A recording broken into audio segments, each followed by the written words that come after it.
utawa Bada Kupatan. Wong Jawa kuna maturun nganti dina saiki utawa wektu saiki lho. Kuwi bar Bada Syawal kae, Bada Idul Fitri kae, kuwi ya duwe bada sing khusus lho. Mungkin sak donya ki ya gur sing rata-rata enek Bada Kupatan kuwi ya gur tanah Jawa lho. Lah, Bada Kupatan kuwi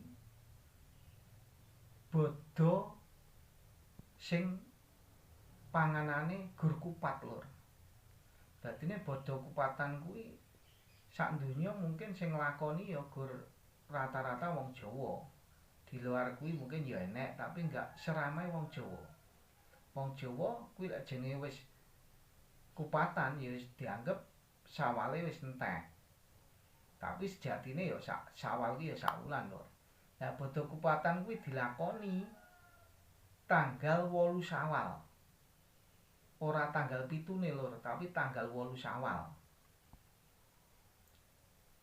Pamane badane dina Senin, kuwi engko ya Bada Idul Fitrine dina Senin, kuwi engko Bada Kupatane ya dina Senin lur. Dadi tanggal 8 Syawal. Mula adat iki ya adat apik lur.